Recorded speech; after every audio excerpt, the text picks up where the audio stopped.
The crisp Alabama morning of 1998 had promised nothing but the usual hum of life in Montgomery, a city steeped in history and Southern charm. But that promise shattered with a discovery so grim, so utterly baffling, that it resonated through every quiet street and bustling avenue, forever altering the fabric of its collective peace. Near a veterinary clinic, a place synonymous with care and healing, lay the body of Dr. Thomas Reed, a man whose life was dedicated to alleviating suffering, now a stark tableau of violence. The news spread like wildfire, igniting a chilling uncertainty that gripped the community, twisting smiles into frowns of disbelief and replacing morning greetings with hushed, fearful whispers. This was not the Montgomery anyone knew, not the tranquil southern town where neighbors were friends and crime was a distant, abstract concept. The brutal reality of Dr. Reed's demise was a shockwave, a sudden, violent tear in the peaceful tapestry of their lives, and everyone felt the ripple. Montgomery, Alabama, in the late 90s, possessed an almost idyllic quality. It was a place where children still played freely in tree-lined parks, where church bells chimed on Sundays, and where a strong sense of community prevailed. The air often carried the scent of magnolias and the distant strains of blues music from downtown establishments. People knew their neighbors, looked out for one another, and the biggest concern for many was the outcome of the latest high school football game. It was a city that wore its heritage proudly, a place where progress delicately intertwined with tradition. Violent crime, particularly of such a perplexing nature, registered as an anomaly, a breach of an unspoken communal trust. The idea that something so heinous could occur in their midst was not just alarming, it was profoundly disorienting, challenging their very perception of safety and belonging. At the heart of this close-knit community was Dr. Thomas Reed, a veterinarian whose name was synonymous with kindness, expertise, and an unwavering commitment to his four-legged patients. Dr. Reed wasn't just a local vet, he was an institution. His clinic, nestled unobtrusively on a leafy street, was a beacon of hope for countless worried pet owners. He possessed that rare blend of scientific acumen and genuine empathy that made him beloved by all who knew him, human and animal alike. His days were a predictable symphony of early mornings, meticulous diagnoses, gentle surgeries, and comforting words to anxious clients. He'd often stay late, ensuring a recovering animal was comfortable, or offering guidance over the phone to a panicked owner. His dedication was legendary, his patience boundless. He had a laugh that could soothe even the most distressed animal, and a calm demeanor that instilled confidence in both pet and person. Dr. Reed embodied the best of Montgomery, a testament to dedication and compassionate service. He was an integral part of countless families, entrusted with the health and well-being of their most cherished companions, a true pillar of the community whose absence would leave a gaping, irreparable hole. He was a man who seemed to have no enemies, only friends and grateful clients. The chilling moment of discovery arrived with the sunrise. A passerby, presumably an early morning jogger or perhaps someone on their way to work, stumbled upon the unimaginable. There, near the entrance of the very clinic where Dr. Reed had dedicated his life, lay his lifeless body. The scene was immediately recognized as something far beyond a tragic accident. The sheer unnaturalness of it screamed foul play. The initial alarm quickly escalated into a full-blown police investigation. Sirens wailed, piercing the morning quiet, as patrol cars and unmarked vehicles converged on the scene. The once tranquil street transformed into a hive of urgent activity beneath the rapidly paling sky. Crime scene tape, stark yellow against the green foliage, quickly cordoned off the area, creating an eerie barrier between the unfolding horror and the stunned onlookers who began to gather, drawn by a morbid curiosity and a deep sense of dread. First responders and seasoned investigators moved with a practiced, somber efficiency through the nascent crime scene. The air was thick with unspoken questions.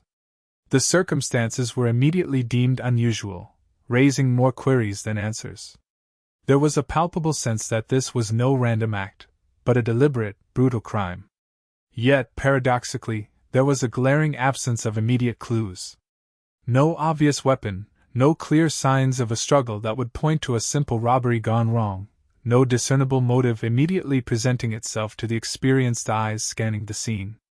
The initial assessment painted a picture of baffling complexity, a crime that defied easy categorization and threatened to plunge Montgomery into a protracted period of fear and uncertainty. Every detail, no matter how small, was meticulously documented, every inch of ground scoured, but the puzzle pieces refused to coalesce into a coherent image. The news of Dr. Reed's death ripped through Montgomery like a powerful gust of wind, scattering peace and igniting a wildfire of shock and fear. The community struggled to reconcile the image of their beloved veterinarian with the brutal reality of his end. Conversation ceased mid-sentence, faces contorted with disbelief, and a pervasive sense of vulnerability settled over the city. Who would commit such an unthinkable act against such a respected man? If someone as universally liked and gentle as Dr. Reed could be targeted, then who was safe? The questions hung heavy in the air, fueling rampant speculation and a growing sense of unease. For many, it was a profound loss, a personal tragedy that underscored the fragility of life and the sudden encroachment of inexplicable violence into their otherwise serene lives. The vibrant heart of Montgomery seemed to beat a little slower, a little heavier, under the shadow of this unsolved mystery. This tragic tale of Dr. Thomas Reed's untimely death in 1998 is just the beginning of a long and winding journey for justice. His story, like many others, found itself trapped in the agonizing limbo of a cold case, a file gathering dust while a family grieved and a community yearned for answers. But the passage of time doesn't always bury the truth. Sometimes, it merely preserves it, waiting for the right moment, the right technology, the right determined individuals to unearth it. Join us as we delve deeper into this perplexing mystery, following the twists and turns of an investigation that spanned decades. If you're captivated by true crime narratives, stories of resilience, and the relentless pursuit of justice, then make sure to subscribe to our channel. Hit that notification bell so you don't miss a single part of this gripping series. We're committed to bringing you the untold stories, the solved cold cases, and the enduring human spirit that seeks resolution in the face of despair. Stay tuned for further updates on this and many other intriguing true crime sagas. Immediately following the initial shock, the Montgomery Police Department launched into a full-scale investigation. Its early efforts focused on constructing a comprehensive timeline of Dr. Reed's last known activities and interviewing anyone who might possess even the slightest fragment of information. Detectives meticulously canvassed the area around the clinic, speaking with neighbors, local business owners, and early morning commuters, hoping someone had seen something, anything, out of the ordinary. The first crucial step involved Dr. Reed's inner circle, his family, still reeling from the devastating news, his trusted clinic staff who saw him almost daily, and his closest friends. Investigators spent countless hours in living rooms and interrogation rooms, carefully probing for any hidden tensions, any recent disputes, any unusual behavior from the normally unflappable veterinarian. Initial theories about motive swirled around basic criminal assumptions: robbery, a disgruntled client, perhaps a personal vendetta. Each theory was pursued with equal vigor, but none immediately yielded concrete leads that could stand up to scrutiny. The grieving family could offer no insights into potential enemies, portraying Dr. Reed as universally loved and respected, a man whose life was an open book of dedication to his profession and community. His staff echoed these sentiments, unable to fathom who would want to harm such a kind and gentle soul. Despite these exhaustive early efforts, the investigation quickly found itself mired in a frustrating lack of immediate leads. Extensive questioning of dozens of individuals, from the highest-ranking colleagues to the casual acquaintances, failed to produce a clear suspect or a compelling motive. The initial wave of tips, often vague and sometimes contradictory, proved to be dead ends. Detectives ran background checks, reviewed financial records, and looked into past incidents involving Dr. Reed or his clinic, but every path seemed to lead to a cul-de-sac. The police worked tirelessly, their frustrations mounting with each passing hour that brought no breakthrough. The crime scene itself, while meticulously processed, offered few tangible clues beyond the victim himself. No clear weapon was recovered, no identifiable fingerprints emerged, and the limited forensic technology of 1998 struggled to extract meaningful data from the subtle traces left behind. The silence from the evidence was deafening, leaving investigators with little more than speculation and a gnawing feeling that they were missing a vital piece of the puzzle. As days turned into weeks and the initial fervor of the investigation began to wane without an arrest, the public's growing concern became palpable throughout Montgomery. The unsolved murder of Dr. Reed cast a long, ominous shadow over the city, slowly eroding the sense of safety and community that had once been its hallmark. Anxiety permeated casual conversations at grocery stores and coffee shops. Doors that once remained unlocked were now bolted. Parents worried about their children playing outside. The absence of an explanation, a narrative, allowed fear and speculation to fester. Rumors, often wild and unfounded, circulated freely, creating a climate of unease and mistrust. Without a perpetrator brought to justice, every stranger became a potential threat, and the comfort of familiarity began to unravel. Residents yearned for answers, for the reassurance that the person responsible for such a heinous act was no longer walking freely among them, but each passing day without news only deepened their collective unease.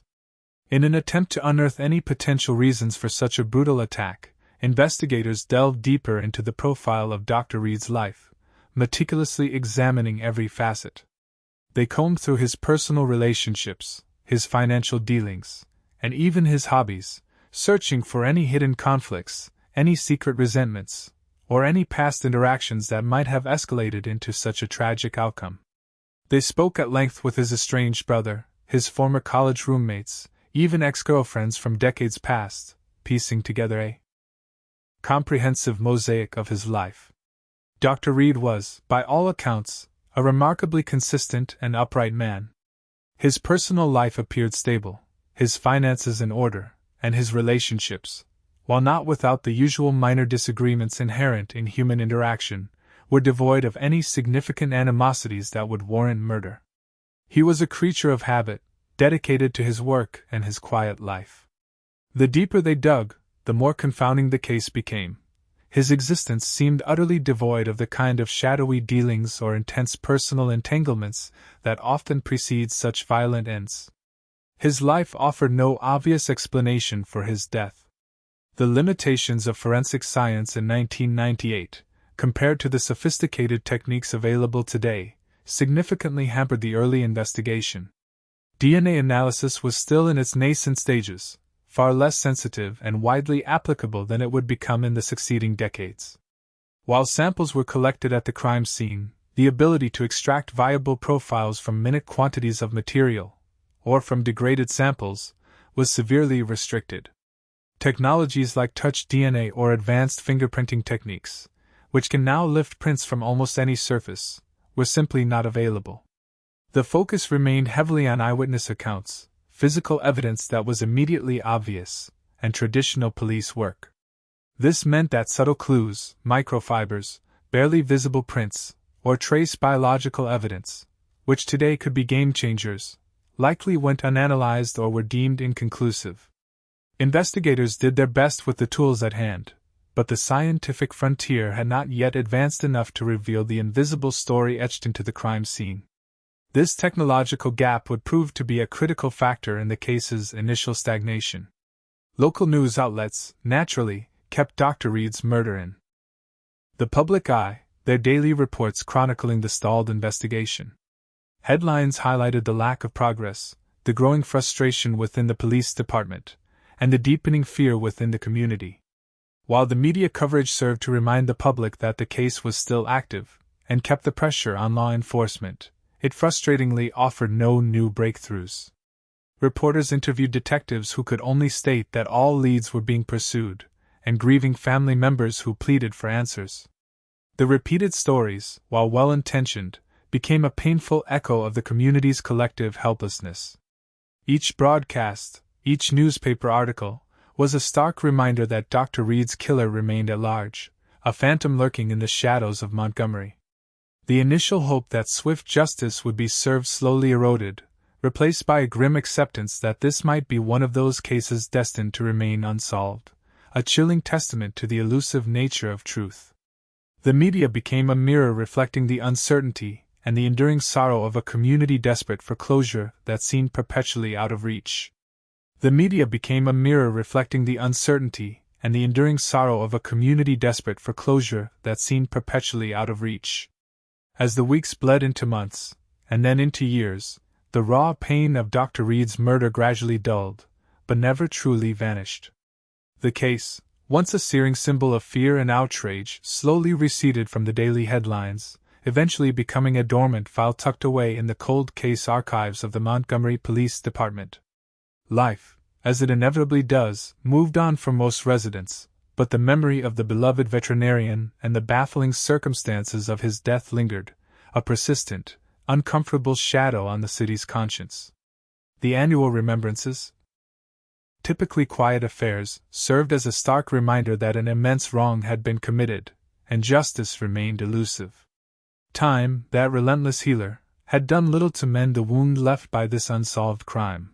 It had merely scarred over it, leaving a tender spot that throbbed with every reminder. For many, the hope of ever finding answers had dwindled to a faint ember, almost extinguished by the winds of time and the weight of forgotten promises. However, for Dr. Reed's family, the passage of time brought no such dulling of grief, only a deepening resolve. The pain remained as sharp as it had been on that devastating morning in 1998, a constant ache in their hearts.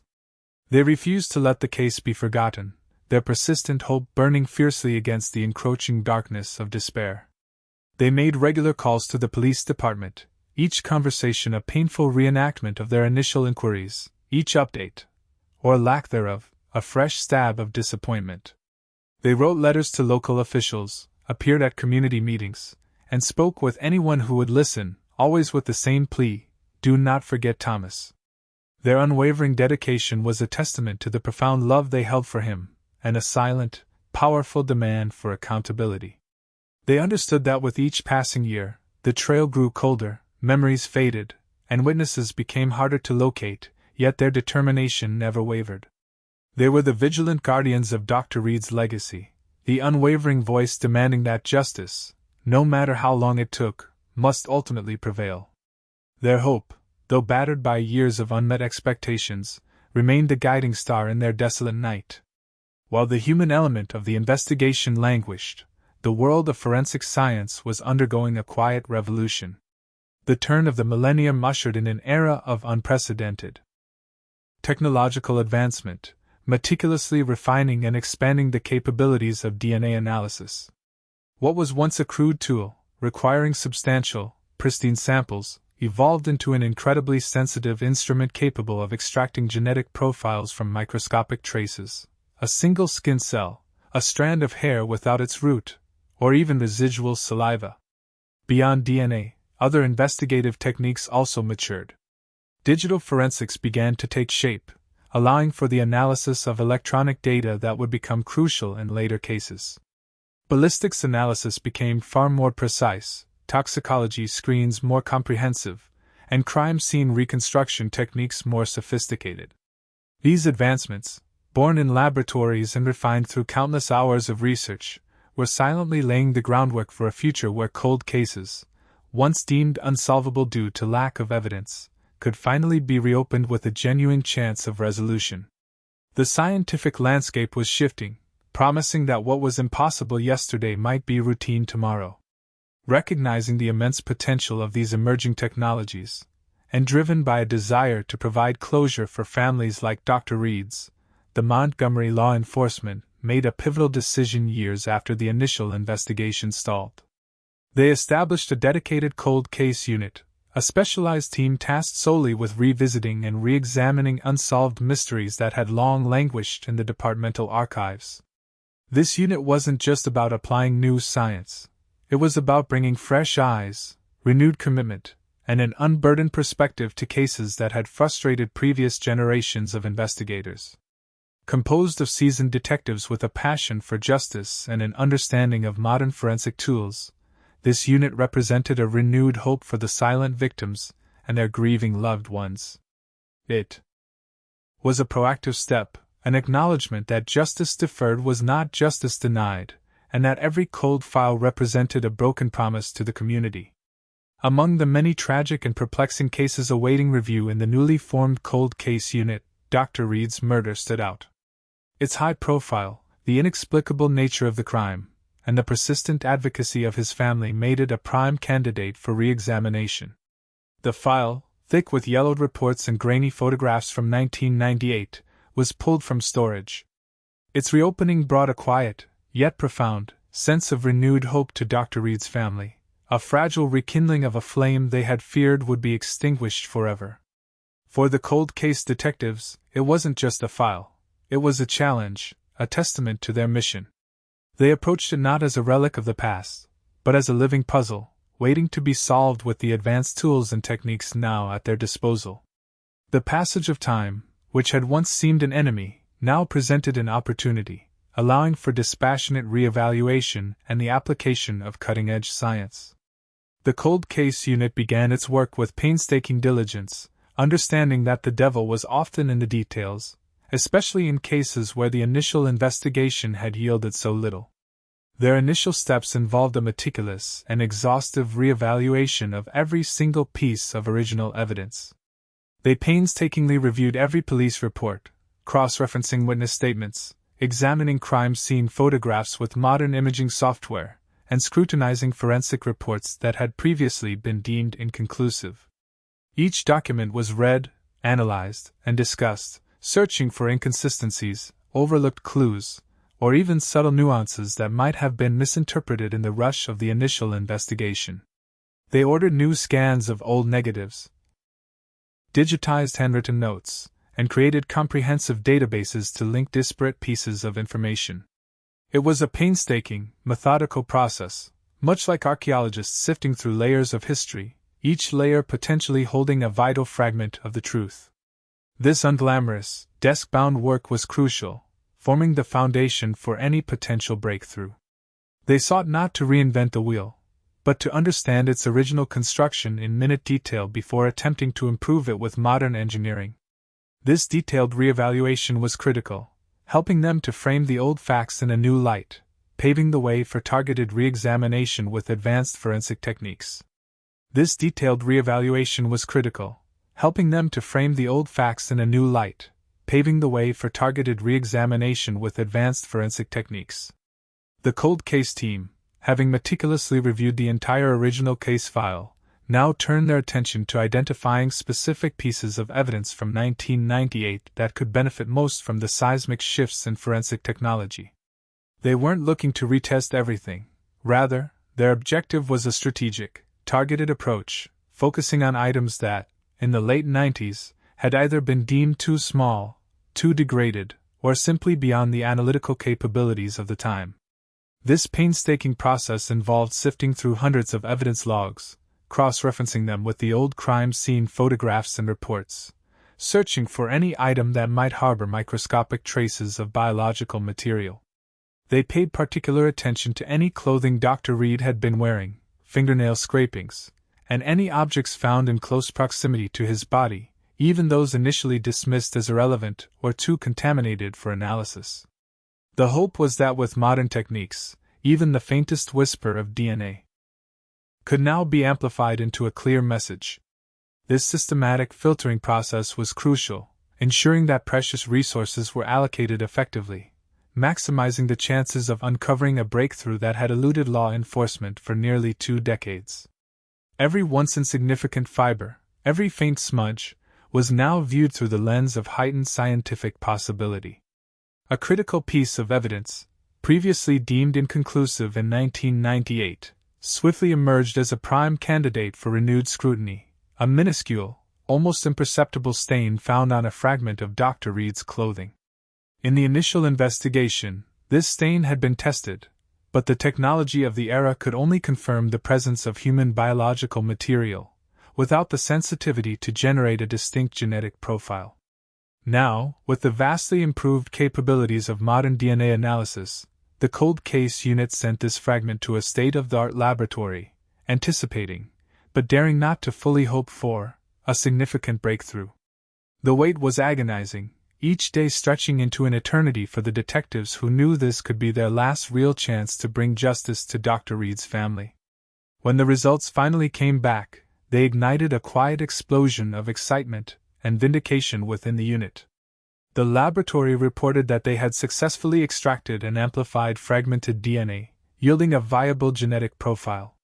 It was a monumental achievement, a direct consequence of the persistent evolution of forensic science, transforming a 20-year-old inconclusive finding into a tangible, actionable piece of evidence. This was no longer just biological material. It was a unique identifier, a silent witness finally ready to speak. The DNA analysis provided by the laboratory was more than just viable. It was distinct, yielding a complete genetic profile that did not match Dr. Reed, nor did it match anyone previously involved or identified in the initial 1998 investigation. This meant that the profile belonged to an unknown individual, someone whose presence at the crime scene had gone undetected, or at least unidentified, for decades. The meticulous work of the forensic scientists had isolated a genetic fingerprint of a person who was undeniably there, at the epicenter of the tragedy. This revelation sent a jolt of energy through the cold case unit.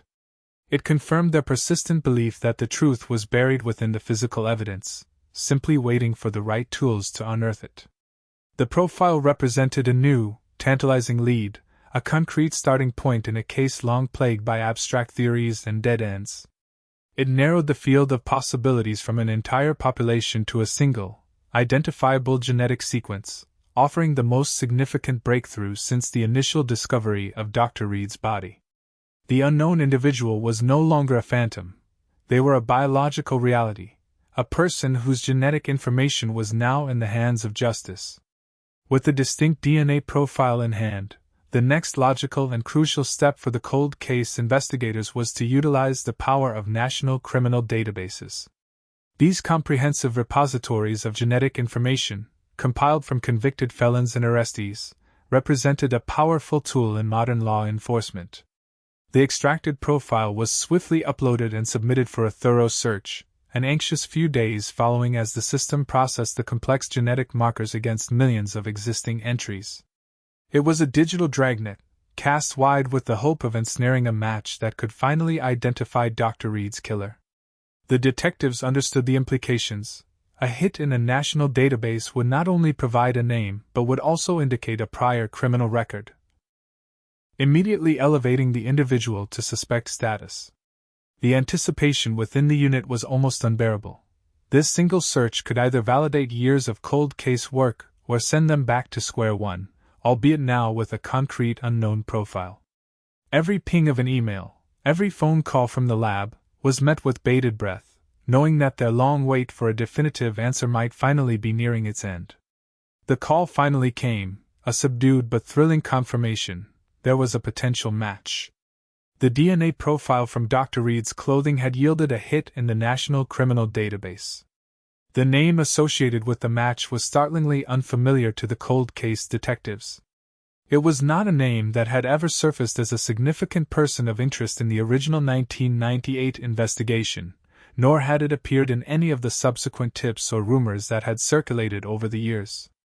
This immediately transformed the scope of their inquiry, leading the investigators down an entirely unexpected path, far from the initial theories of disgruntled clients or personal vendettas within Dr. Reed's known circles. The suspect was someone who, for 2 decades, had remained entirely beneath the radar, an anonymous presence at the crime scene. This unforeseen twist only deepened the mystery but also injected a profound sense of purpose into the unit. The realization that they were pursuing someone entirely new, someone who had avoided suspicion for so long, emphasized the delicate and often unpredictable nature of cold case investigations. The initial suspect identification, while a monumental breakthrough, was merely the first step into an entirely new chapter of the inquiry. Armed with the name of their new, unexpected suspect, the cold case unit immediately initiated a thorough and discreet background check. This wasn't a public announcement, or a direct confrontation. It was a meticulous, behind-the-scenes deep dive into the individual's life, both past and present. They began by examining criminal records associated with the DNA hit, establishing the nature and timing of the offenses that had led to the individual's genetic profile being entered into the database. They pulled all available public records, birth certificates, marriage licenses, property deeds, known addresses, and professional histories. They scoured social media for any public presence, looking for connections, patterns, or any information that might shed light on their character or movements. The goal was to build a comprehensive, multidimensional portrait of this person, searching for any possible links to Montgomery in 1998, any association with Dr. Reed, or any behavioral traits that might point towards a propensity for violence or deception. The process was painstakingly slow, requiring careful verification of every piece of information, all while maintaining absolute secrecy to avoid tipping off the suspect and potentially compromising the nascent investigation. Every detail, however mundane, was scrutinized for its potential relevance to the 2-decade-old murder. They were building a complete picture of a ghost, a name finally given to the biological signature that had haunted the case for 20 years, and the story of this individual began to slowly, meticulously unfold from the disparate threads of public and criminal history. The story of this individual began to slowly, meticulously unfold from the disparate threads of public and criminal history. The name that had emerged from the DNA database belonged to a man named Arthur Jenkins, a seemingly ordinary individual leading a remarkably unremarkable life in a quiet suburb just outside of Montgomery. He was a middle-aged postal worker, known to his colleagues as quiet and dependable, and to his neighbors as a man who meticulously maintained his lawn. There were no obvious red flags in his current life, no loud criminal past beyond the minor offense that had landed his DNA in the National Registry years prior, a petty larceny charge from a decade after Dr. Reed's death. This initial lack of an overt connection to violence, or even to the medical profession, made him an unlikely suspect indeed. He had no known ties to Dr. Reed, his clinic, or even the general area where the murder took place in 1998. The sheer ordinariness of his existence was, in itself, unsettling, presenting a stark contrast to the brutal, inexplicable nature of the crime he was now suspected of committing. It forced the cold case unit to confront the chilling reality that evil often wears the most mundane of masks, blending seamlessly into the fabric of everyday life. Building a case against Arthur Jenkins, given his seemingly detached existence from Dr. Reed, required an extraordinary level of meticulous detective work. The DNA evidence was critical, a silent, irrefutable witness, but it alone wasn't enough to construct a comprehensive narrative that would stand up in court. Investigators painstakingly began to search for any indirect links, any forgotten interactions, or even a fleeting, chance encounter that could have placed Jenkins in the vicinity of Dr. Reed on that fateful night in 1998. They delved into his past residences, cross-referencing them with Dr. Reed's clinic address, looking for any geographical proximity that might have gone unnoticed. They investigated his employment history from the late 90s, attempting to ascertain his whereabouts and daily routines at the time of the murder. Every lead, however tenuous, was pursued with unwavering dedication. The task was akin to searching for a single, specific grain of sand on miles of beach, but the cold case unit understood the stakes. They were not just trying to solve a crime, but to finally deliver justice, and that demanded absolute thoroughness. As the background investigation continued, Arthur Jenkins was subtly placed under discreet surveillance. This was not about harassment, but about gathering real-time intelligence without alerting him to the fact that his life was under intense scrutiny. Plainclothes detectives monitored his daily routines, observed his interactions, and meticulously documented his movements. They wanted to understand his habits, his temperament, and any potential connections he might unwittingly reveal through his current activities. The surveillance was a delicate dance, requiring immense patience and an acute awareness of their surroundings. Every trip to the grocery store, every visit to the post office, every casual interaction with a neighbor was noted. The hope was that through this observation, a pattern might emerge, a hidden detail might surface, or perhaps even a current behavior could shed light on a past motive. It was an exercise in silent observation, a quiet vigil kept over a man who had, for 20 years, lived a life untouched by the long shadow of the crime now attributed to him. Simultaneously, detectives discreetly began to interview former acquaintances and colleagues of Arthur Jenkins from the time period around 1998. This process was fraught with challenges, as memories fade with 2 decades of time, and people move, change jobs, and lose touch. The investigators had to be exceedingly careful, framing their questions in a way that wouldn't immediately reveal the true nature of their inquiry, avoiding any mention of Dr. Reed or the unsolved murder. They inquired about Jenkins's temperament, his relationships, any unusual events in his life at that time, or any personal struggles he might have been experiencing. They spoke with old neighbors, former coworkers, and even distant relatives, slowly piecing together a mosaic of his life 2 decades ago. These conversations were often frustrating, yielding little direct information, but occasionally, a throwaway comment, a vague recollection of an argument, or a description of a particular mood Jenkins was in, would emerge. These small fragments, when pieced together, began to hint at potential underlying motives or behavioral patterns that had previously been invisible. As the new information flowed in from the background checks, surveillance, and interviews, the puzzle pieces from the original investigation, once seemingly disparate and insignificant, began to connect in unsettling and unexpected ways. A minor traffic infraction Jenkins had received in late 1997, just blocks from Dr. Reed's clinic, that had gone unnoticed in the original 1998 reports now stood out as stark geographical proximity. A vague report from a neighbor in 1998 about hearing an argument on a night near the clinic, initially dismissed as unrelated, began to take on new meaning. A forgotten detail about Jenkins having a beloved pet that had recently passed away tragically, discovered through an interview with an antiquated acquaintance, hinted at a possible emotional connection to a veterinary practice. Small details from local news reports from 1998, like a description of a generic-looking car seen leaving the area, now matched details of vehicles Jenkins was known to have owned at that time. Each connection, however faint, began to weave a tighter web around him, transforming him from a random DNA hit into a flesh-and-blood suspect. With these connections steadily surfacing, investigators began to develop a plausible, albeit disturbing, narrative for what had happened on that fateful night in 1998. While the full motive remained somewhat shrouded, the emerging details suggested a potential scenario involving a confluence of deep-seated personal issues on Jenkins's part, possibly exacerbated by a direct interaction with Dr. Reed that spun tragically out of control. It seemed less like a planned murder and more like a violent outburst, a desperate act by someone grappling with their own demons, with Dr. Reed becoming an unfortunate, unwitting casualty. The painstaking work of the cold case unit wasn't just about identifying a killer. It was about understanding the complex tapestry of events that led to a respected veterinarian's death.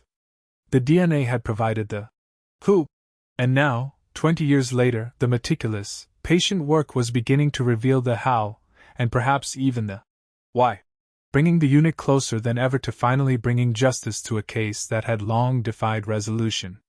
The narrative, though still incomplete, was finally taking shape, moving beyond pure speculation into the realm of probable cause. The narrative, though still incomplete, was finally taking shape, moving beyond pure speculation into the realm of probable cause. Gathering testimonial evidence became the next critical phase for the Montgomery Cold Case Unit. They revisited witnesses who had provided vague statements 2 decades prior, armed with the new information surrounding Arthur Jenkins. This time, their approach was different, more targeted. Instead of general questions about the night of the murder, they subtly introduced details that might jog dormant memories, details gleaned from Jenkins's background check or the re-examination of forensic evidence. For instance, a neighbor who had vaguely recalled hearing a car backfire might now be asked if the sound was consistent with a specific make and model Jenkins was known to own. A former acquaintance who mentioned Jenkins's financial struggles around that time was probed more deeply about his demeanor, his desperation, or any threats he might have uttered. The investigators understood the delicacy of this task. Memories are fallible, and the passage of 20 years can warp perceptions. They employed skilled interview techniques, creating a comfortable and non-confrontational atmosphere, allowing witnesses to recall details at their own pace. Sometimes, a seemingly insignificant comment from a witness in 1998, when reevaluated in light of Jenkins, suddenly gained powerful significance. A delivery driver who remembered seeing a man fitting Jenkins's general description loitering near the clinic a few days before the murder, initially dismissed as irrelevant, now became a crucial piece of the circumstantial puzzle. These renewed interviews weren't about coercing statements but about providing a framework that allowed individuals to sift through their own mental archives and connect previously unrelated dots. Many witnesses, now older and wiser, expressed a profound desire to help, recognizing the gravity of the cold case and the opportunity to finally contribute to justice. The cumulative effect of these re-interviews was a tapestry of small, interlocking details that began to paint a much clearer picture of Arthur Jenkins's presence and potential actions in the vicinity of Dr. Reed's clinic around the time of the murder.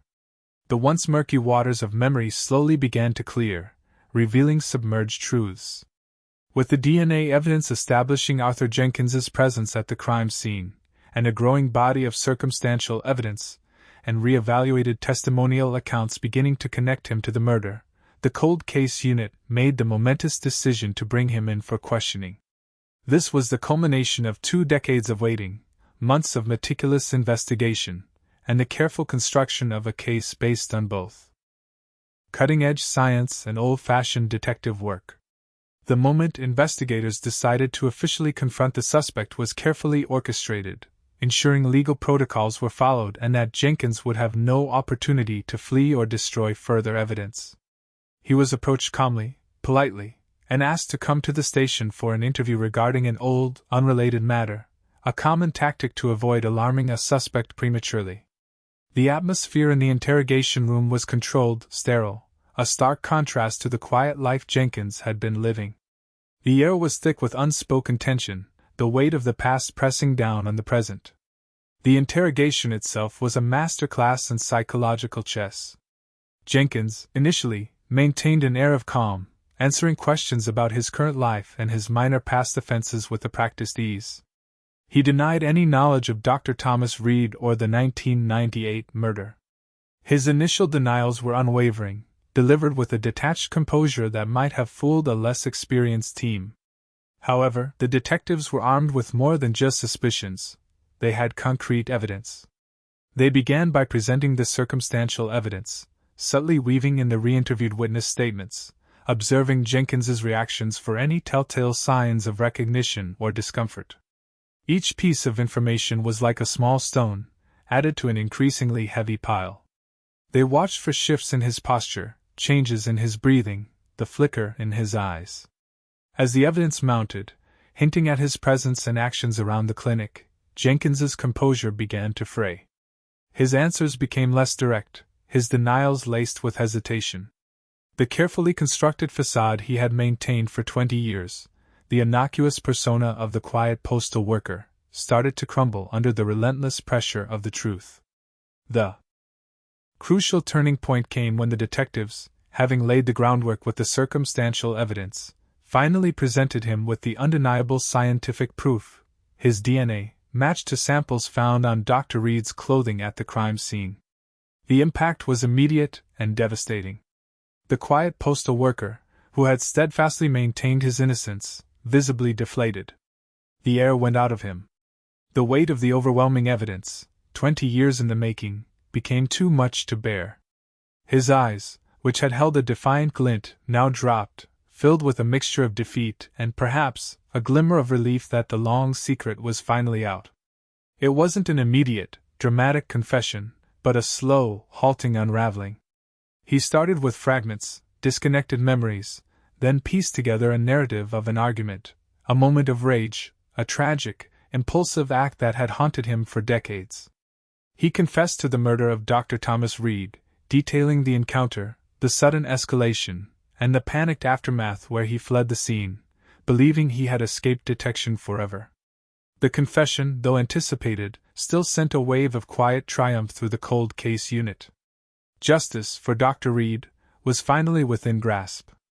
His arrest was made immediately after the confession, his long-held secret now exposed to the harsh light of truth.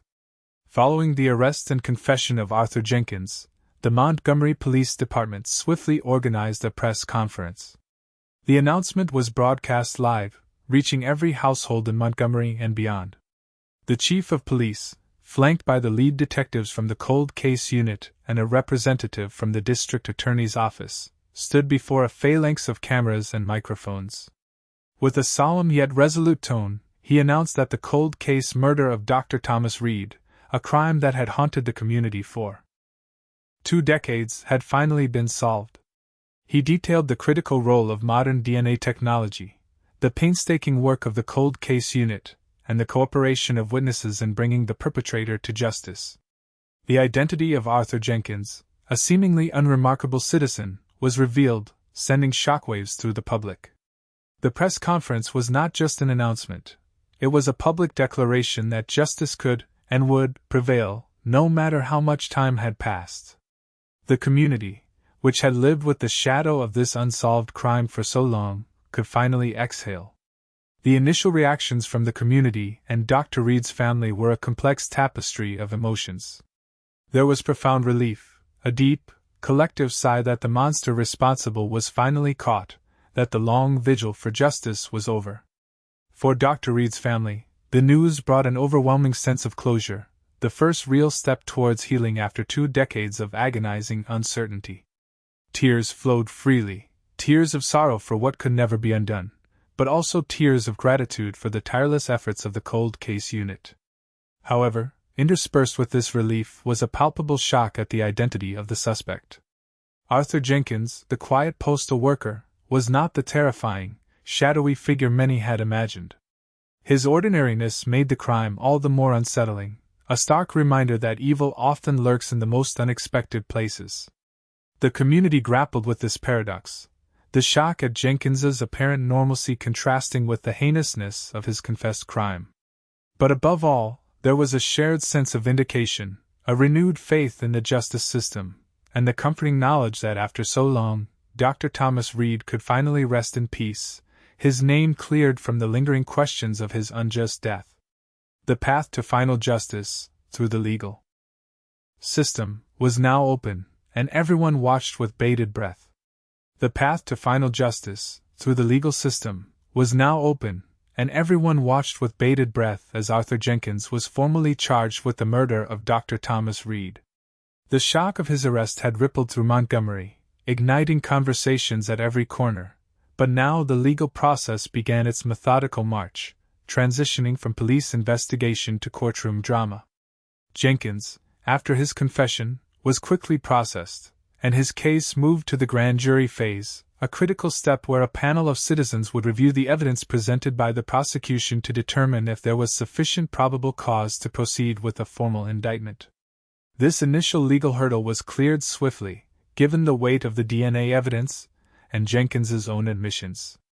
The grand jury returned a true bill, formally indicting Arthur Jenkins for murder, setting the stage for a trial that would finally bring the details of that tragic 1998 night into the full light of public scrutiny.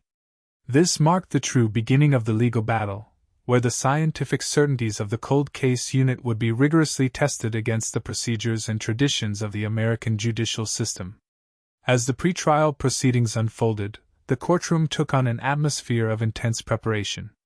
Lawyers for both the prosecution and the defense meticulously prepared their arguments, each side strategizing on how best to present their case to a jury. The prosecution, led by a seasoned district attorney, focused on consolidating the overwhelming DNA evidence, integrating it seamlessly with Jenkins's confession and the newly uncovered circumstantial evidence. They filed motions to admit the forensic findings, meticulously detailing the chain of custody and the scientific validity of the DNA analysis that had broken the case open.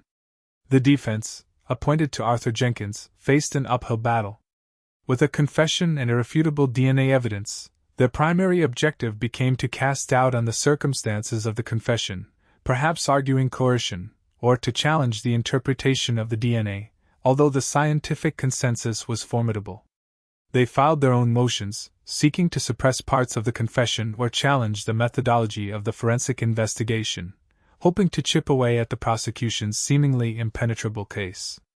Every document filed, every hearing held, was a strategic move in a high-stakes legal game, positioning for the ultimate confrontation in front of the jury. The trial itself, when it finally commenced, became the focal point of Montgomery's attention. The courtroom was packed daily, a silent testament to the community's long-held yearning for answers and closure.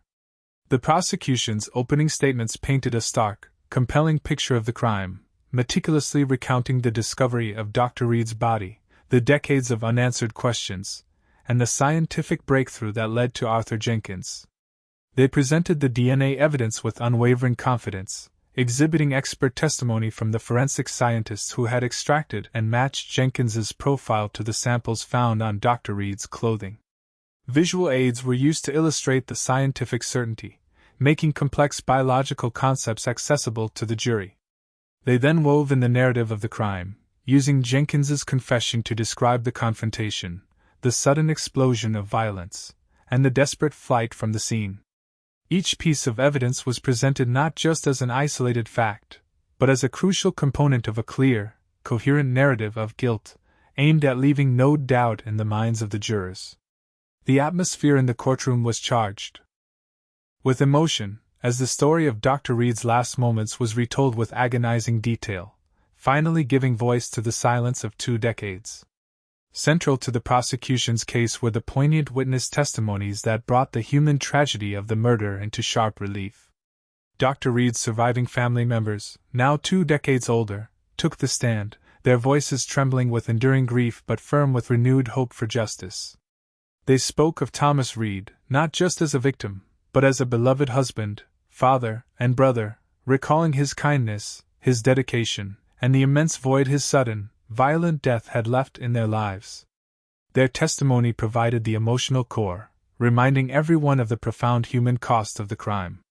Key investigators from the Cold Case Unit also testified, detailing the meticulous process of re-examining evidence, the excitement of the DNA breakthrough, and the careful construction of the case against Jenkins.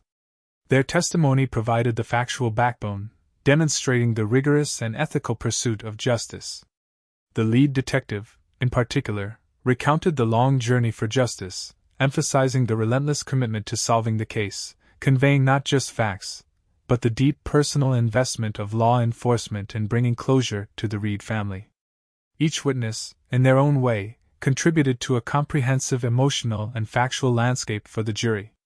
The defense, facing the formidable evidence arrayed against their client, employed a strategy focused primarily on attempting to cast doubt on the prosecution's narrative and the reliability of key evidence. Their strategy was not to deny Jenkins's presence at the crime scene, a fact made undeniable by the DNA, but to challenge the interpretation of what transpired.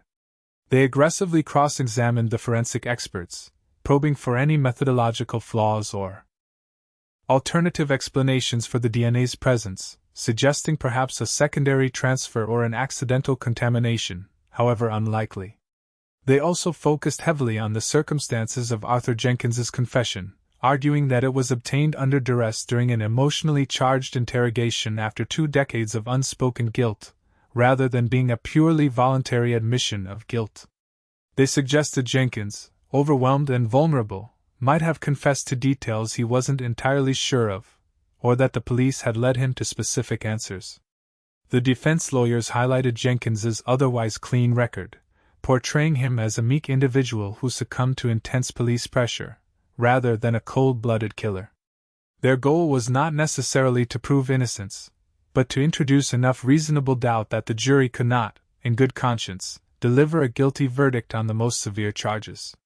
Following weeks of compelling testimony, intricate legal arguments, and the presentation of a mountain of evidence, the case was finally handed over to the jury.